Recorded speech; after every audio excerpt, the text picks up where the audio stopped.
This is a video review of the film. The film contains actors over 18 years of age. The video is made for entertainment purposes. The author of the video does not intend to offend anyone. Hi all.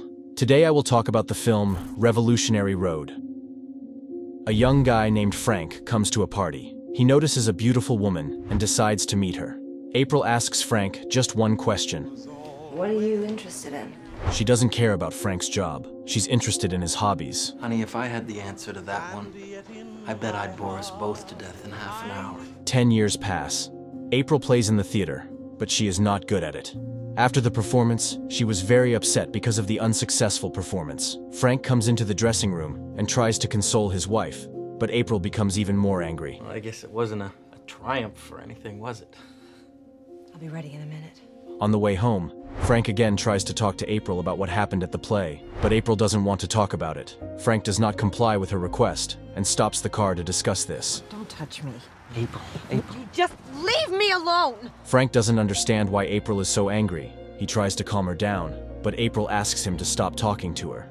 She doesn't want to discuss anything and just wants to go home. They begin to have a conflict. It sure as hell isn't my fault that you didn't turn out to be an actress. April! Frank follows her and calls her crazy. He says that he is not guilty of anything and just wanted to talk to her.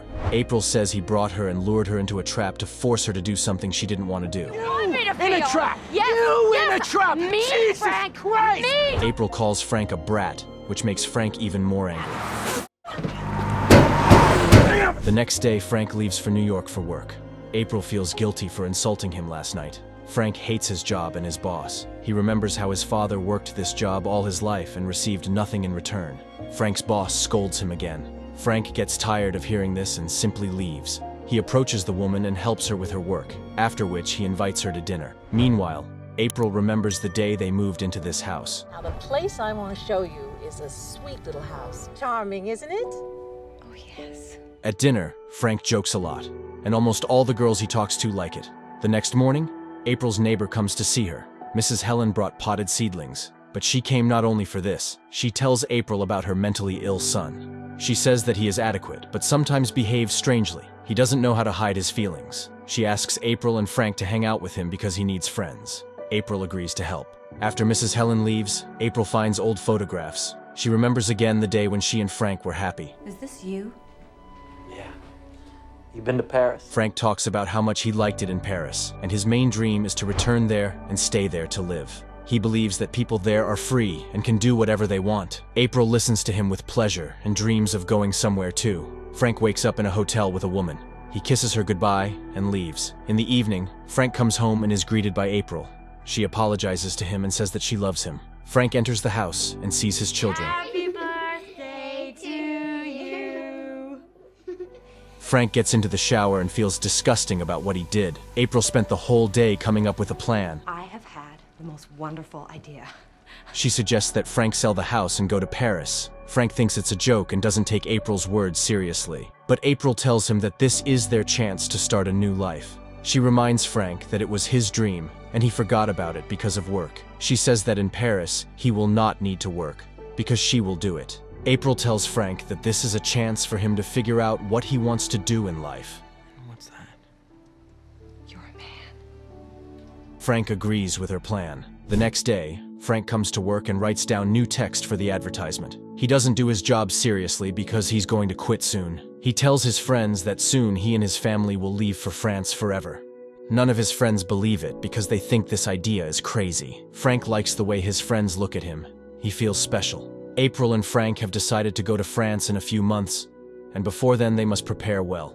Their family life improved, and they became a happy couple. One day they come to visit their neighbors. April tells them that soon they will leave here forever. Shep and Millie don't understand their decision, but congratulate them on their upcoming move. Shep, who likes April, was most upset by this news. Frank and April come home and have fun because they like to watch the reactions of people who cannot understand them. Frank says that he hasn't felt so alive and inspired in a long time. April says the last time she felt like this was the first time they made love. She kisses her husband, and they use the kitchen table. A week later, Frank comes to work and finds out that the director of the company liked his recordings. The boss wants to promote Frank and give him a bigger salary. Frank decides not to tell his boss that he is planning to quit soon. The next day, Frank and April greet guests. Mrs. Helen came with her husband and son. John has a mental illness, and he immediately starts asking Frank about his life. He asks what Frank's job is. Frank says that he works for a large company and helps sell computers. Nothing interesting about it at all. What do you do it for, then? John always says what he thinks, and it is his family that seems interesting to him. Frank says that he will soon quit his job, and he, his wife, and children are going to France. Steady down, son. Frank invites John to take a walk in the forest. During the walk, John says that he respects their decision and believes that in order to change their lives, they must be strong people. Frank and April understand that John is a very smart man, although a little strange. John and his parents leave. April and Frank are excited because they realize that to all their friends they look just like John. But they are ready to be crazy to become happy. A few days later, Frank goes to dinner with his new boss. He tells him that he's going to quit. The boss asks him to think and not make hasty decisions. Frank begins to think that perhaps it is here that he will find his calling, and not in Paris. In the evening, Frank goes with his mistress to the hotel again. One day, two families go to the beach, and Frank reveals that he will soon become the head of the new sales department. April doesn't understand why Frank didn't tell her about this, and why he didn't quit his job. It is possible that Parisians aren't the only ones capable of leading interesting lives, April. April gets angry with him, and they quarrel again. Won't you still be wasting your life toiling away at a job you find ridiculous? In the evening, they fight again, and April says that she is pregnant. She wants to have an abortion. Frank is angry with her, and he says that this cannot be done, just for the sake of a naive fantasy about their future in Paris. April says that for 10 years, she has been living as if in captivity. The only reason we moved out here was because I got pregnant. Then we had another child to prove the first one wasn't a mistake. I mean, how long does it go on? Frank is shocked by her words. He says that she just said that having children is like a punishment for her. April says she loves her children. You just said our daughter was a mistake. They start arguing even harder, and Frank says that they will stay here, and he will work to provide for his family. From that day on, April no longer wants to spend time with Frank. She almost stopped communicating with him. One evening, she cheats on him with a neighbor who is in love with her. A few days later, Frank decides to tell his wife that he cheated on her. He wanted April to become jealous of him, but she understands that he is trying to manipulate her. April says she doesn't care what he does. She admits that she doesn't love him anymore. Frank loses his temper and gets angry. You know goddamn well you love me. You think so? You know goddamn well. But suddenly John comes to them with his mother and father. He learns that April is pregnant and that they have changed their minds about going to Paris. He laughs at them and calls them cowards. But he soon realizes that it was Frank who changed his mind and made a decision for his wife.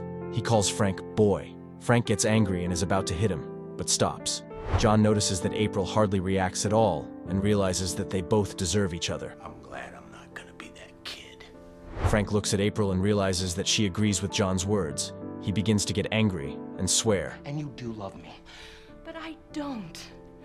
I hate you. Frank loses his temper and starts destroying furniture. April thinks that Frank wants to hit her. You're not worth the trouble it would take to hit you. What the hell are you doing in my house if you hate me so much? Frank says that it would be better if she had an abortion. April runs into the woods and asks Frank not to follow her. She needs time to think. In the morning, Frank wakes up and meets April in the kitchen. She's acting strange. She pretends that everything is fine with them. She cooks him a delicious breakfast and asks what he will do at his new job. He gladly tells her about his work, and she understands that he really wants to do this. She is happy for him and sees him off to work. April says she loves him and says goodbye. Frank says it was the best breakfast he's ever had in his entire life. Frank leaves, and April is left alone. She calls the nanny and asks her to sit with the children until the evening. She cries and asks him to kiss them instead of her. April takes her medication and goes to the bathroom. She has an abortion herself. Frank arrives at the hospital and tells Shep that April is in intensive care and has lost a lot of blood. He knows that she did this to herself. Shep leaves for a minute to pour coffee, and when he arrives, he sees Frank heartbroken. April died.